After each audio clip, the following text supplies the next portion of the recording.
بسم اللہ الرحمن الرحیم۔ کیا آپ کا دل بھی اداس ہو جاتا ہے؟ جان لے، صرف لوگوں کے معاملے میں ہی دل اداس اور بے چین نہیں ہوتے۔ اللہ کے حق میں کمی کرنے سے، نمازیں چھوڑنے سے، جھوٹ بولنے سے، قرآن کو نہ پڑھنے سے، خیانت کرنے سے بھی ایک بے نام سی بے چینی رہتی ہے۔ اس بے چینی کی وجہ ہی اللہ سے دوری، اللہ کو یاد نہ رکھنا ہے۔ خود سے لڑنا چھوڑ دے، سکون بیکار چیزوں میں تلاش کرنے کی بجائے رب سے مانگ لے، وہ دے گا، کیونکہ سکون کی دولت سوائے اللہ کے کسی کے پاس نہیں۔ بعض اوقات ویسے ہی بیٹھے بیٹھے دل اداس ہو جاتا ہے، پریشانی کی کوئی وجہ نہیں ہوتی، لیکن پھر بھی عجیب سی کیفیت ہو جاتی ہے، دل کرتا ہے بس کہیں دور چلے جائے۔ پھر ہمیں ایسی صورت میں ہر راستہ بند ہوتا نظر آ رہا ہوتا ہے، ہمیں لگتا ہے وقت تیزی سے نکلا جا رہا ہے اور ہم سے کچھ نہیں ہوگا، نہ ہی ہم سے کوئی محبت کرتا ہے، لیکن ایسا نہیں ہے، یہ بس آپ کی نیگیٹو تھنکنگ ہے۔ بے شک اللہ کی رحمت سے مایوس نہیں ہوتے مگر وہی لوگ جو کافر ہیں۔ سورہ یوسف آیت نمبر 87۔ مایوسی کا مطلب ہے دل سے امید ختم کر دینا، یہ سوچ لینا اب کچھ اچھا نہیں ہو سکتا، یا یہ کہ اللہ میری مدد نہیں کرے گا۔ جب انسان یہ سمجھنے لگتا ہے کہ اس کی دعا قبول نہیں ہوگی، اس کے گناہ معاف نہیں ہوں گے، یا اس کی زندگی بہتر نہیں ہو سکتی، تو یہی مایوسی ہے۔ اللہ نے قرآن میں بتایا ہے کہ سچے مومن کبھی اللہ کی رحمت سے مایوس نہیں ہوتے، کیونکہ وہ جانتے ہیں کہ اللہ کے لیے کچھ ناممکن نہیں۔ چاہے حالات کتنے بھی برے ہوں، امید رکھنا ایمان کی نشانی ہے، اور مایوسی کفر کے قریب لے جاتی ہے۔ حضرت ابو ہریرہ رضی اللہ تعالیٰ عنہ سے روایت ہے، کہا رسول اللہ صلی اللہ علیہ وسلم نے فرمایا، طاقتور مومن اللہ کے نزدیک کمزور مومن کی نسبت بہتر اور زیادہ محبوب ہے، جبکہ خیر دونوں میں موجود ہے۔ جس چیز سے تمہیں حقیقی نفع پہنچے اس میں حرص کرو اور اللہ سے مدد مانگو اور کمزور نہ پڑو، مایوس ہو کر نہ بیٹھ جاؤ۔ اگر تمہیں کوئی نقصان پہنچے تو یہ نہ کہو کاش میں اس طرح کرتا تو ایسا ہوتا، بلکہ یہ کہو یہ اللہ کی تقدیر ہے، وہ جو چاہتا ہے کرتا ہے۔ اس لیے کہ حسرت کرتے ہوئے کاش کہنا شیطان کے عمل کے دروازے کو کھول دیتا ہے۔ صحیح مسلم 2664۔ اس حدیث میں طاقتور مومن سے مراد صرف جسمانی طاقت والا مسلمان نہیں، بلکہ وہ مومن ہے جو ایمان، صبر، ارادے اور عمل میں مضبوط ہو۔ اللہ تعالیٰ ایسے بندے کو پسند فرماتا ہے جو مشکلات میں ہمت نہ ہارے، برائیوں کا مقابلہ کرے، دین پر ڈٹا رہے اور زندگی میں مثبت انداز سے آگے بڑھے۔ بے شک ہر مشکل کے ساتھ آسانی ہے۔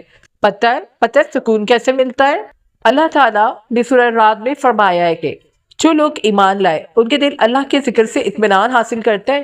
یاد رکھو اللہ ہی کی یاد میں دلوں کا سکون ہے۔ اور پتہ ہے یہ ذکر کیا ہوتا ہے اور کیسے کیا چاہتا ہے؟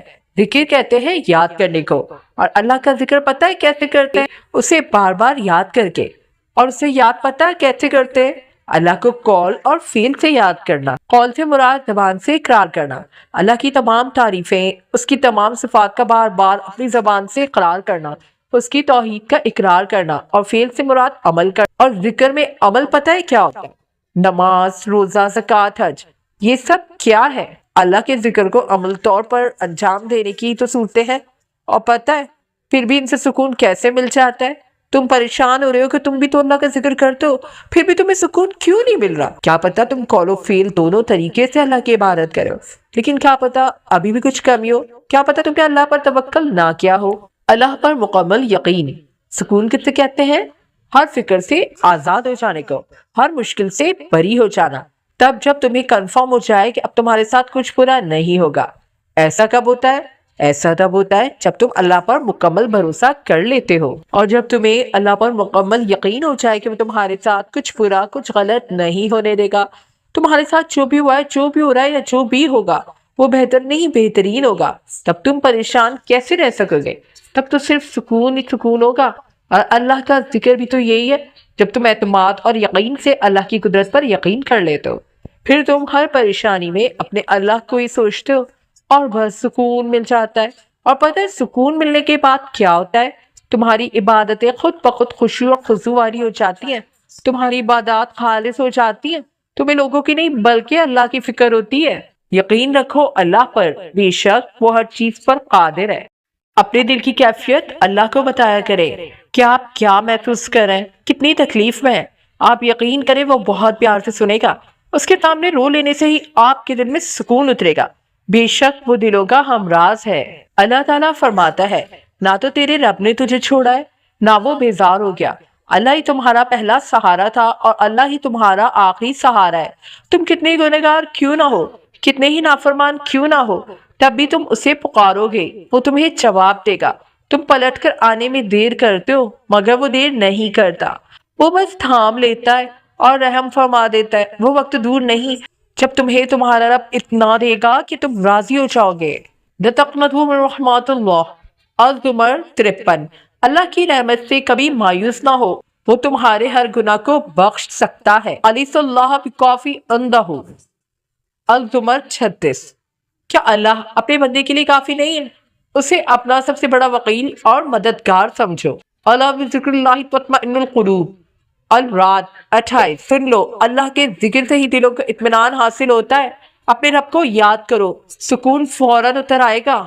حدیث قدسی، میں اپنے بندے کے گمان کے مطابق ہوں جو وہ مجھ سے رکھتا ہے۔ اپنا گمان اللہ سے ہمیشہ بہتر رکھو، وہ تمہیں کبھی تنہا نہیں چھوڑے گا۔ وَاسْتَعِینُوا بِالصَّبْرِ وَالصَّلَاةِ، البقرہ 45۔ مدد چاہو صبر اور نماز کے ذریعے، تمہاری ہر پریشانی کی کنجی اسی میں ہے۔ حدیث نبوی، جو شخص اللہ پر بھروسہ کرتا ہے اللہ اس کے لیے کافی ہو جاتا ہے۔ اپنے معاملات اللہ کے سپرد کر دو، وہ انہیں بہترین طریقے سے سنبھال لے گا۔ اللہ واقف ہے کہ تم ہر ایک چیز سے تھک چکے ہو اور ہر ایک سے بیزار ہو چکے ہو۔ تمہارے جو حالات، اللہ ان سے خوب واقف ہے، جلدی وہ تمہیں سکون عطا کرنے والا ہے۔ ایک مدت سے جو تم دعائیں کر رہے ہو، اللہ کو خبر ہے کہ اب تم تھکنے لگے ہو۔ وہ دیکھتا ہے جب تم بے بسی سے ہاتھ اٹھائے رونے لگتے ہو، اس کو معلوم ہے کہ تم اس سے امید لگائے ہوئے ہو۔ اللہ انہیں کبھی خالی ہاتھ نہیں چھوڑتا، جو یقین سے اس کے در پر رکے رہے، جو اپنی ہر آس امید اسی سے لگاتے ہیں۔ آج جو زندگی مشکل لگتی ہے تمہیں، تو تھوڑا سا صبر کرو، آگے آنے والے حالات تمہارے بہت خوبصورت ہوں گے۔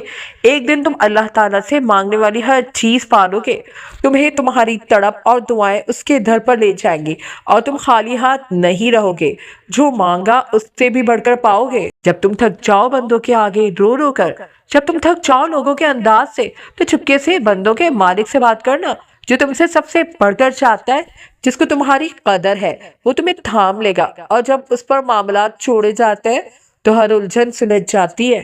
بس امید اور کوشش نہیں چھوڑنی، اندھیرا جتنا بھی ہو، ہر اندھیری رات کے بعد روشن صبح ضرور ہوتی ہے۔ ہر طرف اندھیرا ہی اندھیرا نظر آئے تو ذرا خود پر توجہ دے، کیونکہ روشنی آپ خود ہے۔